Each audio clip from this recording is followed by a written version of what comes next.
Imagine this: you're standing in front of a mirror at 3 a.m., unable to sleep, scrolling through your phone with a hollow ache in your chest that you can't quite name. The screen glows against your face, each swipe promising something: a laugh, a distraction, a moment of relief, but delivering only a deeper sense of emptiness. You tell yourself you'll stop in just one more minute, but that minute stretches into 30, then 60, and when you finally set the phone down, you feel worse than when you started. Not tired. Not satisfied. Just depleted. Drained of something you can't identify, as if an invisible thief has been quietly stealing from you all night, taking something far more valuable than sleep. Now imagine that this very moment repeated throughout your life is reshaping your character, altering the structure of your mind and sabotaging the strength of your will. Schopenhauer believed that nothing steals more from a human being than the pursuit of superficial pleasure. And stay with me until the end, because the final insight we will unravel together is the most powerful of all. It may fundamentally change the way you understand desire, discipline, and the meaning of your own suffering. Think about this: what is the real cost of cheap pleasure? Not the cost in money or time, but the cost in dignity, clarity, and inner power. Schopenhauer argued that desire is a tyrant, a force that enslaves the mind by promising joy, but delivering emptiness.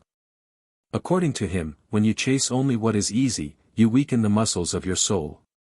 Modern thinkers in psychology and neuroscience such as Daniel Kahneman, Angela Duckworth, and Anna Lemke support this idea by showing how uncontrolled pleasure-seeking rewires the brain, reduces willpower, and traps people in cycles of craving. What appears small and insignificant becomes over time a powerful pattern shaping every aspect of your behavior. Before we go deeper, make sure to subscribe to the channel, leave a like, comment your thoughts, and share this video with someone who might need these insights. What you are about to learn may challenge your beliefs, but it can also transform your life. New revelations are coming, and the most important one is reserved for the final section. So ask yourself, what if that thief has been stealing from you not just tonight, but every day of your life? What if every time you reached for something easy, something that demanded nothing from you but gave you that tiny surge of pleasure, you were trading away a piece of your power, your clarity, your very capacity to feel genuine joy? Here's the paradox that haunted Schopenhauer and should haunt you too: the things we believe bring us pleasure are the very things destroying our ability to experience real fulfillment. Every cheap thrill, every mindless indulgence, every moment of effortless gratification is not a harmless reward, it's a transaction. And what you're trading away is far more precious than what you're receiving. Think about the last time you felt truly alive. Not stimulated. Not entertained. Not distracted. But genuinely, powerfully alive. Can you even remember? For most people, that memory exists somewhere in the distant past, buried beneath layers of accumulated comfort and convenience. We've become so accustomed to the constant feed of easy pleasures that we've forgotten what it feels like to experience something real. Consider this unsettling truth: the version of you that exists right now, your attention span, your willpower, your capacity for deep focus, your tolerance for discomfort, has been shaped by 10,000 small choices to take the easy path. Every time you chose the quick dopamine hit over the meaningful challenge, every time you opted for distraction over discipline, every time you reached for comfort when you could have chosen growth, you were sculpting yourself into someone less capable of experiencing genuine fulfillment.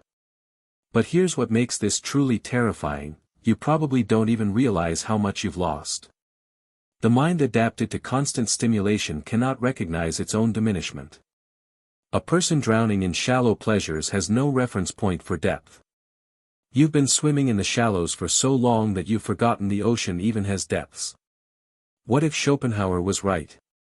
What if the pursuit of pleasure is not the path to happiness but the destruction of it?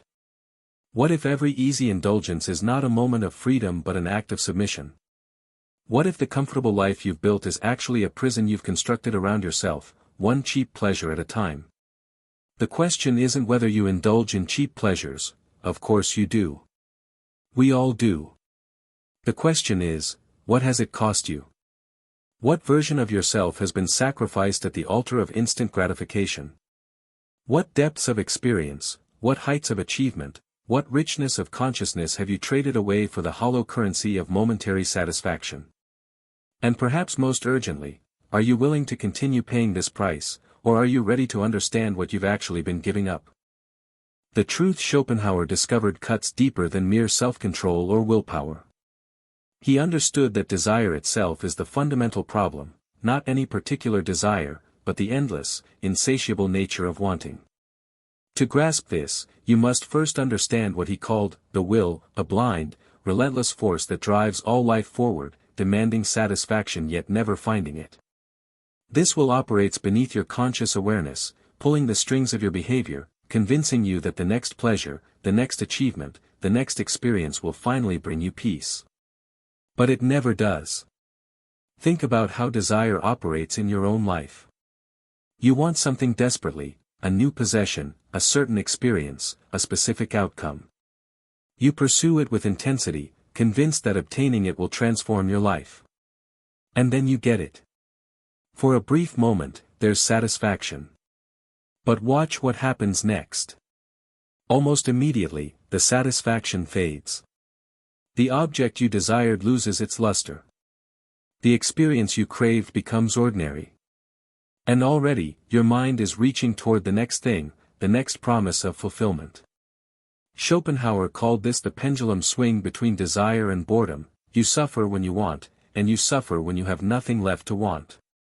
Modern neuroscience has validated this ancient insight in remarkable ways. Researchers studying the brain's reward system have discovered that dopamine, the neurotransmitter most associated with pleasure, doesn't actually create satisfaction. Instead, it generates craving.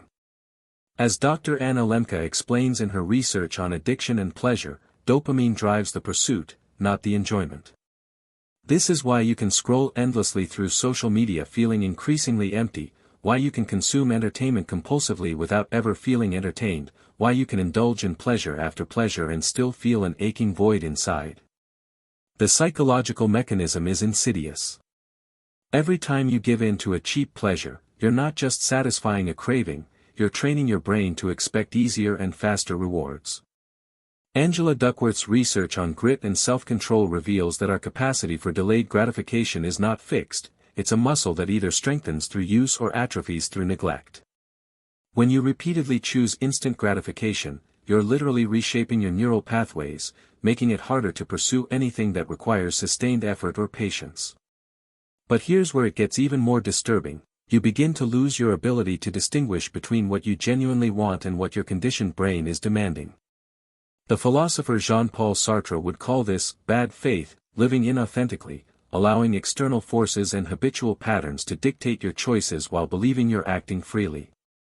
You think you're choosing to scroll, to indulge, to take the easy path. But are you really choosing?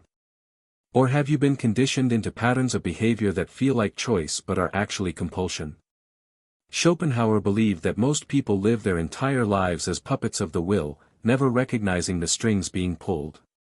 They chase pleasure because they've been programmed to chase it, by evolution, by culture, by the accumulated weight of a million small surrenders.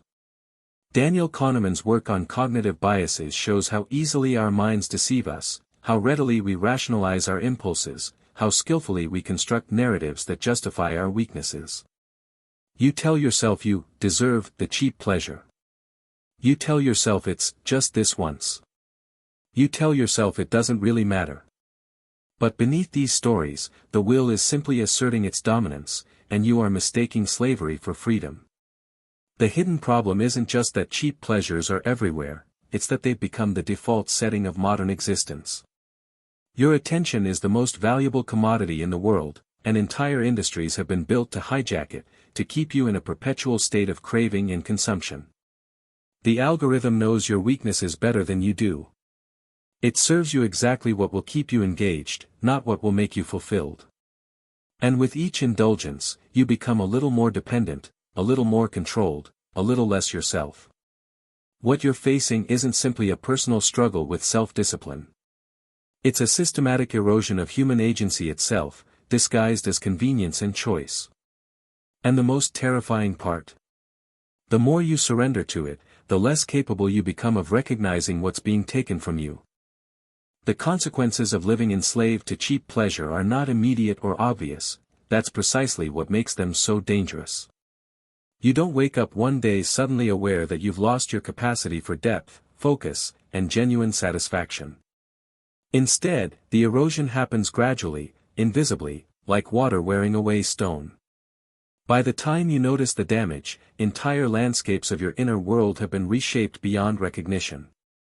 Consider what happens to your relationship with time itself. Every cheap pleasure you pursue fragments your attention, scatters your awareness across a dozen shallow engagements rather than allowing you to sink into one meaningful experience. Psychologists call this continuous partial attention, a state where you're never fully present anywhere, always half distracted, always keeping one eye on the next potential source of stimulation. You lose hours, then days, then years to this fragmentation. But more than losing time, you lose the ability to inhabit time fully. Life becomes a blur of half-experienced moments, each one interrupted before it can leave a lasting impression. Schopenhauer warned that this shallow engagement with life deadens your capacity for genuine experience. When you train yourself to expect constant novelty and instant gratification, ordinary reality begins to feel unbearably dull. Silence becomes uncomfortable. Solitude becomes threatening. Boredom becomes intolerable. You've conditioned yourself to need external stimulation just to feel normal, like an addict who needs their substance just to function at baseline. Without your cheap pleasures, you don't feel deprived, you feel like you're suffocating. But the psychological damage goes even deeper. Research on impulse control and executive function shows that repeated indulgence in instant gratification actually weakens the prefrontal cortex, the part of your brain responsible for long-term planning, self-regulation, and complex decision-making. Walter Mischel's famous marshmallow experiments revealed that children who could delay gratification went on to have more successful lives across virtually every meaningful metric. But here's what's rarely discussed. Adults who consistently fail to delay gratification are essentially training themselves backward, undoing the very cognitive capacities that allow for achievement, meaning, and self-direction. Your goals become casualties of this process. Think about the dreams you've abandoned, the projects you've started but never finished, the person you promised yourself you'd become. Where did that ambition go? It wasn't stolen by some external force. It was traded away in tiny increments, exchanged for moments of comfort that felt harmless at the time.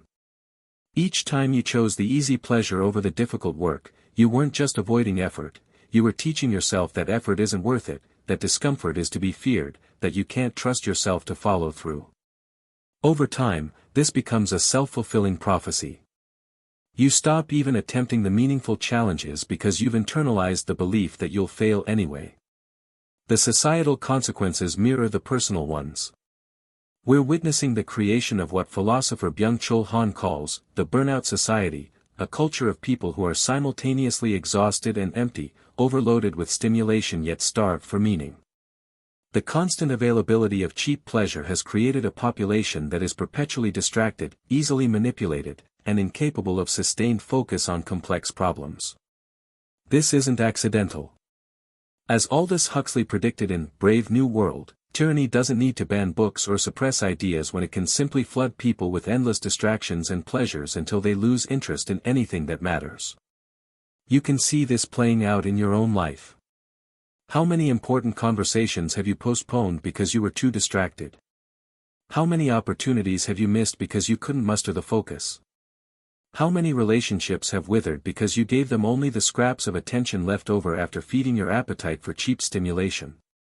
The unseen consequence of cheap pleasure is the unlived life, the person you could have become, the experiences you could have had, the depth you could have reached, all sacrificed for comforts that left no lasting trace.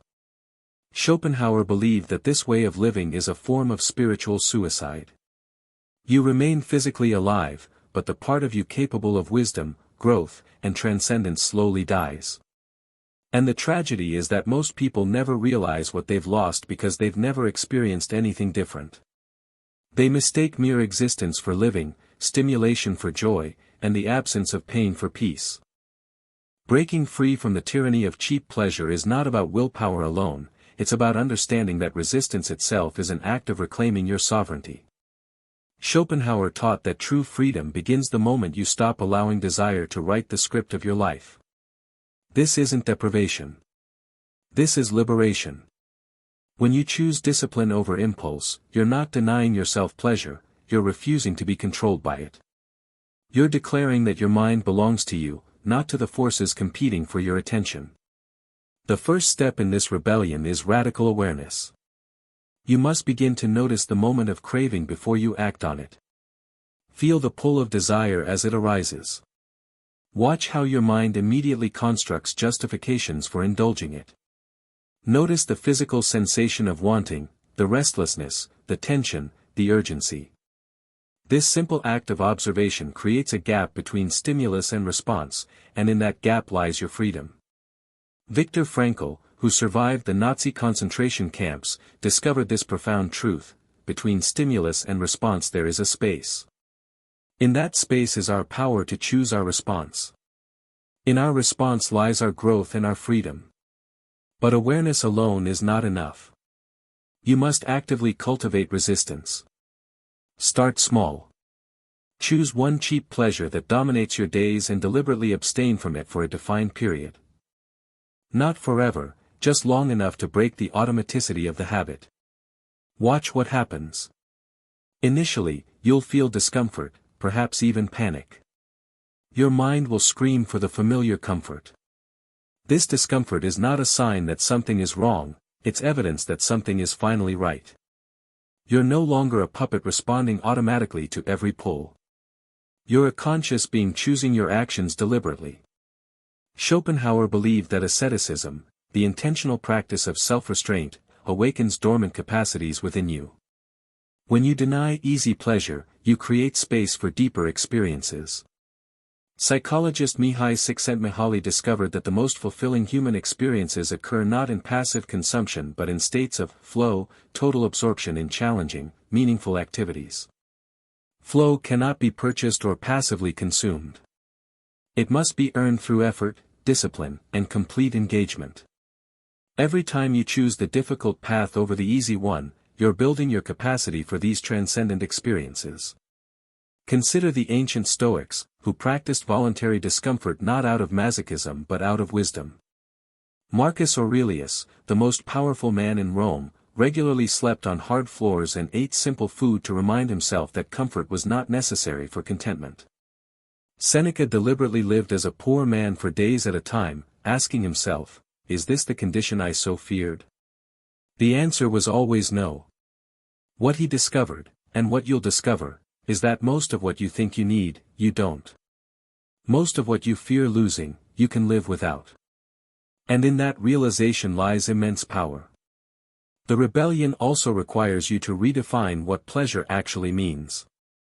Cheap pleasure is passive, immediate, and leaves you diminished. Real pleasure, what the Greeks called eudaimonia, emerges from living virtuously, from developing your capacities, from engaging fully with life's challenges. It's the satisfaction of finishing a difficult project, the quiet pride of keeping a promise to yourself, the deep contentment that comes from knowing you're becoming who you want to be. This kind of pleasure doesn't fade quickly or demand constant renewal. It accumulates, building a foundation of genuine self-respect and inner strength.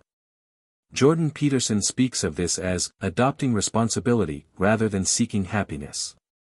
When you pursue meaning instead of comfort, when you choose growth over ease, when you embrace the struggle inherent in any worthwhile endeavor, you transform suffering from something to be avoided into something that gives life texture and significance. The person who runs from all discomfort remains weak. The person who learns to face it becomes unshakable. But here's the counterintuitive insight: the less you pursue pleasure, the more capable you become of experiencing joy. When you're no longer dependent on constant stimulation, the simplest things become profound. A conversation becomes deeply engaging. A moment of silence becomes restorative. A challenge becomes exhilarating. You rediscover your senses, which cheap pleasure had dulled. You reclaim your attention, which distraction had fragmented. You rebuild your will, which indulgence had weakened. This is the rebellion, not against pleasure itself, but against being ruled by it. Not against desire, but against being enslaved by it. Not against the body's needs, but against mistaking every impulse for a need. When you master this distinction, you become someone who can choose freely rather than react automatically. And in that freedom lies the path to everything Schopenhauer promised: wisdom, strength, and a life lived on your own terms. Imagine reaching a point in your life where the constant tug of desire no longer dictates your every move.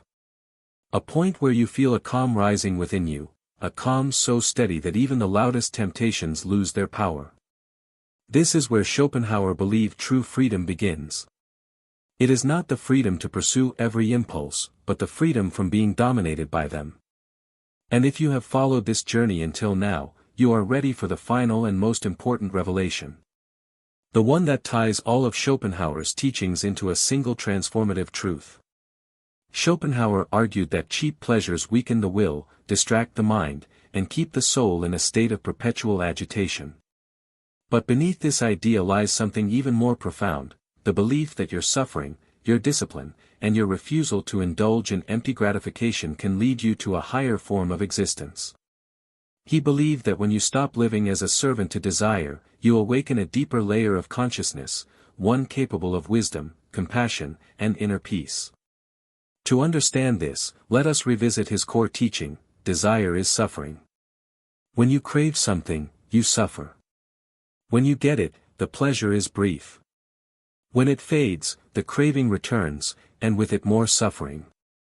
This cycle continues endlessly until you choose to step outside of it. Schopenhauer taught that by restraining desire, you do not create a life of deprivation.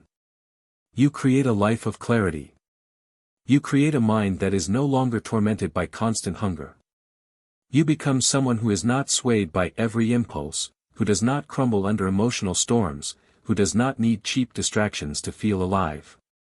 Why is this so powerful? Because it means that the strength you gain from avoiding cheap pleasure is not just psychological, it is spiritual. When desire no longer chains your attention, your mind becomes free to perceive life with greater depth. You begin to notice meaning where others see nothing. You begin to understand yourself with a level of honesty that was impossible before. You begin to see the suffering of others because your own mind is no longer consumed by craving. Schopenhauer believed that this clarity awakens compassion. When you are no longer chasing cheap stimulation, you can finally look outward. You can recognize the quiet struggles of other people. You can connect with deeper forms of human experience. Cheap pleasure isolates you within your own cravings. Self-mastery opens you to the world around you. This is not merely philosophical abstraction, it is a lived reality that transforms how you relate to everything and everyone. Modern thinkers echo this ancient wisdom. Psychologists like Jordan Peterson describe how accepting responsibility and confronting suffering voluntarily creates meaning that transcends temporary pleasure. Neuroscientists like Anna Lemke explain how breaking free from the dopamine-driven pleasure-pain cycle restores your brain's natural equilibrium, allowing you to experience genuine contentment rather than perpetual craving. Philosophers like Byung-Chul Han warn that a society addicted to stimulation loses its capacity for deep thought, empathy, and authentic connection. Think about what this means for your life. Every time you resist a cheap pleasure, you are not simply abstaining. You are strengthening your mind. You are sharpening your awareness. You are shaping yourself into someone who can face challenges without collapsing. You are choosing depth over distraction, meaning over impulse, and freedom over addiction. Each act of resistance is a small victory, but these victories accumulate into something monumental, a transformed consciousness. But here is the most important revelation, the one promised from the beginning. Schopenhauer believed that the ultimate purpose of resisting cheap pleasure is not just self-control. It is the liberation of your consciousness. He argued that when you stop living for desire, you gain access to a state of being that is deeper, wiser, and more peaceful than anything pleasure can offer. A state where you feel connected to something larger than yourself. A state where suffering becomes meaningful and discipline becomes a path to transcendence. This is not a philosophy of denial. It is a philosophy of awakening. The more you detach from cheap pleasure, the more you discover the richness of life beyond it. You begin to appreciate silence. You begin to value effort. You begin to experience joy in ways that cheap pleasures could never imitate. You find beauty in simplicity, meaning in struggle, and purpose in growth. You become someone who is no longer chasing life, but living it fully. Schopenhauer described this state as approaching what he called the denial of the will to live, not a suicidal impulse, but a transcendence of the egoic self that constantly demands more. When you cease to identify with your cravings, when you recognize that you are not your desires, you experience a profound shift in consciousness. You realize that the you, who was always hungry, always dissatisfied, always reaching for the next thing was never the real you at all. It was a construction, a pattern of conditioning, a story you believed because you had never questioned it. The real you exists beneath the noise of craving. The real you is the awareness that watches desire arise and pass away. The real you is the consciousness that remains when all the wanting ceases. And this consciousness, Schopenhauer insisted, is capable of experiencing a form of peace that pleasure-seeking can never approach. He called it a state of will-lessness, a temporary cessation of the endless drive to want, acquire, and consume. In these moments, you touch something eternal, something that exists beyond the pendulum swing of desire and disappointment. Ask yourself now, who do you become when you stop letting cheap pleasure rule your days? Who do you become when you reclaim the strength of your will? Who do you become when you choose meaning over impulse, purpose over distraction, and depth over gratification? The answer is not merely a better version of who you are now, it is someone fundamentally transformed. Someone who has discovered that the freedom you were searching for was never hidden in pleasure. It was hidden in the strength to rise above it. As you reach the end of this journey, understand that what Schopenhauer offers is not a set of rules or techniques, but a complete reorientation of your relationship with existence itself. Every cheap pleasure you resist is an act of rebellion against the forces that would keep you small, distracted, and controllable. Every moment of discipline is a declaration of sovereignty over your own consciousness. Every choice to embrace difficulty over ease is a step toward becoming fully human, not a passive consumer of experiences, but an active creator of meaning. The greatest victory a person can achieve, Schopenhauer believed, is mastery over themselves. Not mastery over the world, not mastery over others, but mastery over desire. When you achieve this, you discover a freedom that no external pleasure can match. You discover peace. You discover purpose. You discover yourself, not the self constructed by conditioning and craving, but the self that has always existed beneath it, waiting for you to clear away the noise. Carry these insights with you. Let them guide your choices, your habits, your mindset. You have the power to shape your life, to strengthen your will, and to awaken the deepest parts of your being. And when you do, you will realize that everything you thought you needed was actually in the way of what you truly wanted. The cheap pleasures that promised fulfillment were the very obstacles preventing you from finding it. This is the message Schopenhauer wanted every seeker of truth to understand: the path to genuine freedom is not through the satisfaction of desire, but through its transcendence. Not through accumulating more pleasures, but through needing them less. Not through filling the emptiness, but through understanding that the emptiness itself was an illusion created by the endless wanting. And now you know. The question is no longer what cheap pleasure costs you, the question is what you will do with this knowledge. Will you continue as before, or will you begin the most important rebellion of your life? The choice, as it always has been, is yours. But now you choose with open eyes, understanding what is truly at stake, not just your happiness, but your very consciousness, your dignity, and your capacity to become who you were always meant to be.